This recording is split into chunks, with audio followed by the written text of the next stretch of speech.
मरियम नवाज का मुआफ़ी मांगने से इनकार एक बार फिर मुखालिफिन को निशाने पर ले लिया। लाहौर में तकरीर से खिताब में कहा कि पंजाब को निशाना बनाने वालों को जवाब देना मेरा काम है। मुआफ़ी किस चीज़ की मांगो? सैलाब में लेक्चर दिए जा रहे थे कि आदमी इमदाद क्यों नहीं मांगते, अब बस कर दें। मरियम नवाज शरीफ की बेटी है, वो कभी अपने लोगों को कशकोल पकड़ने की नहीं कहेगी।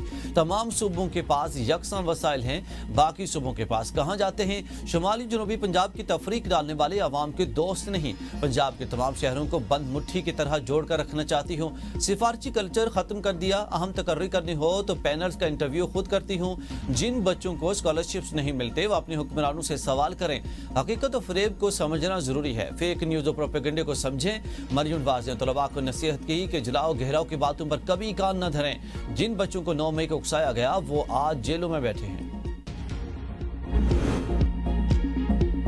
सियासी मामलात पर पॉइंट स्कोरिंग नहीं होनी चाहिए। वज़ीर मुमलिकत बराए कानून बैरिस्टर अकील की प्रोग्राम सवाल से आगे में गुफ्तगू। कहा कि BISP विफाक का प्रोग्राम है, सूबे बराह रास्त इस पर अमल दरामद नहीं कर सकते। वज़ीर आज़म विफाक की हुकूमत से बराह रास्त राब्ता होना चाहिए।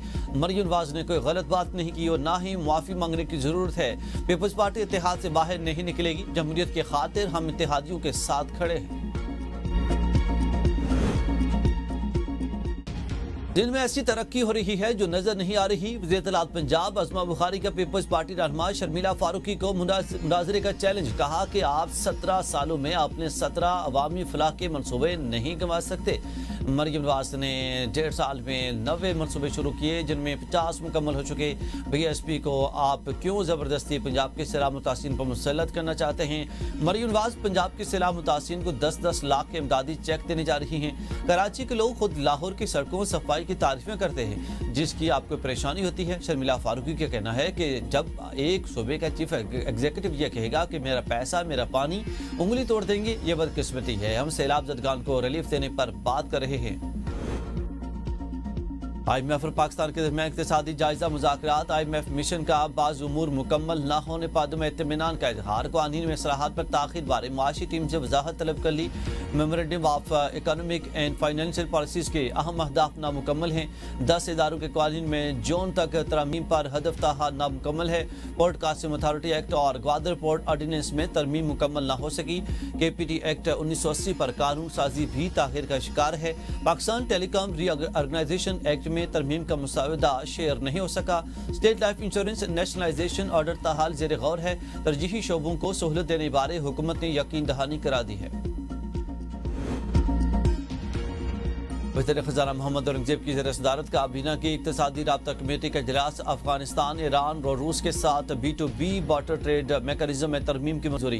कमेटी के रोज वैलेट होटल न्यूयॉर्क के लिए माली मामलत की हिमायत। वज़ारत दाखिला को तखमीने पर नज़रसानी करके दोबारा समरी में पेश करने की हिदायत। डिफेंस कम्प्लेक्स इस्लामाबाद के मुतासिन के लिए 4 अरब रुपए के फंड्स की मंजूरी। ECC की बाकिया रकम की फ्राहमी CDA से लेने की हिदायत। अमन अमान की सूरत हाल के लिए 20 अरब के फंड मरहलावार फ्राहम करने की मंजूरी।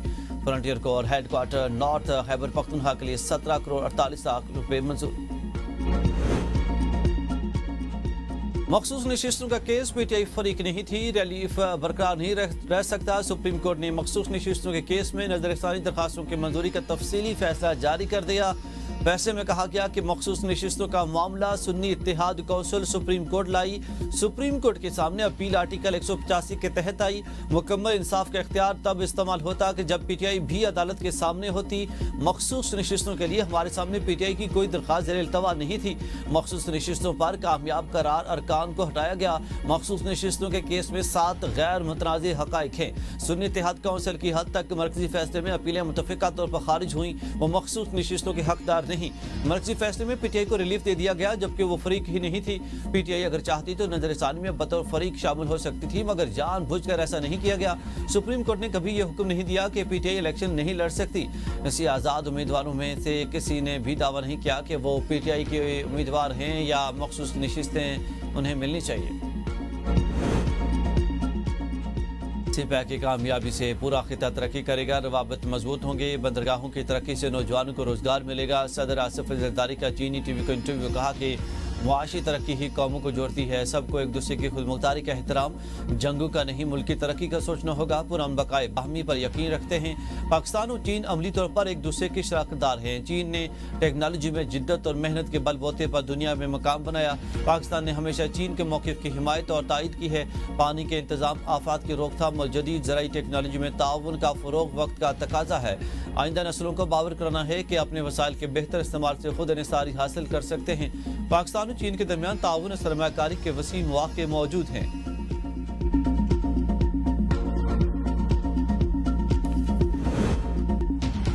नेशनल प्रेस क्लब पर इस्लामाबाद पुलिस का हमला, सहाफ़ती तंजीमों का आज मुल्क भर में यौम स्याह मनाने का ऐलान। सदर Pakistan federal union of journalist अफसर भट्ट का कहना है कि नेशनल प्रेस क्लब पर पुलिस एहलकारों का हमला तारीख का बदतरीन और सियातरीन वाक़या है। आज मुल्क भर के प्रेस क्लबों पर स्याह परचम लहराया जाएगा। एहतजाजी रैलियाँ निकाली जाएंगी। प्रेस क्लब में दाखिले पर जवाब देना होगा। वज़ीर मुमलिकत वाहिद दाखिला तलाल चौधरी ने पुलिस तशद्दुद पर सहाफ़ी बिरादरी से गैर मशरूत माफ़ी मांग ली है। विफाकी वज़ीर दाखिला मोहसिन नकवी ने प्रेस क्लब वाक़े का नोटिस ले लिया। IG इस्लामाबाद से रिपोर्ट तलब, तशद्दुद के वाक़े की तहकीकात और मुलव्विस एहलकारों के खिलाफ कार्रवाई का हुक्म ले दिया। वज़ीर इत्तलात अताउल्लाह तारड़ का वाक़े पर इज़हार अफसोस, कहा कि प्रेस क्लब मेरे घर की तरह है। वाक़े की मुकम्मल तफ्तीश की जाएगी। सहाफ़ती तंजीमों की भी मजम्मत का ऐलान किया जाए। बानी पीटीआई और बुशरा बीबी के खिलाफ तोशाखाना 2 केस की समाअत आज होगी। बानी पीटीआई के वकील को केस की नई तारीख के हवाले से आगाह किया गया और सीनियर वकील की दरखास्त पर 2 अक्टूबर की समाअत मुलतवी की गई। आज बानी पीटीआई के वकील गवाह मोहसिन हारून पर जीरा करेंगे। मुकदमे में 20 गवाह खान की शहादत कलम बंद करके 19 पर जीरा मुकम्मल की जा चुकी है। सूबाई वज़राना हेल्थ है या करप्ट? खैबर पख्तूनख्वा में पहले भी लोगों को निकाला गया, अब फिर निकाल दिया गया। गवर्नर फैसल करीम कुंडी कहते हैं कि हमने खैबर पख्तूनख्वा का सॉफ्ट इमेज बना दिया है। सूबे में ख़वातीन के हुकूक के लिए काम करने की ज़रूरत है। सूबा दहशतगर्दी के खिलाफ जंग लड़ रहा, लेकिन इस पर सियासत की जा रही है। पता नहीं कि वज़ीर दहशतगर्दों के साथ हैं या रियासत के साथ खड़े हैं और कह रहे हैं कि हम ऑपरेशन नहीं होने देंगे।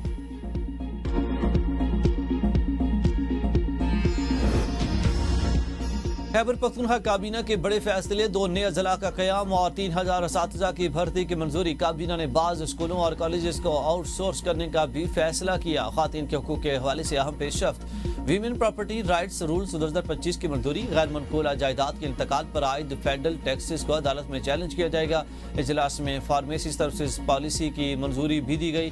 बैरिस्टर सैफ के मुताबिक इजलास में कैंसर और बोन मैरो के 2 मरीजों के इलाज मुआवजे के लिए 45 लाख रुपये मंजूर किए गए।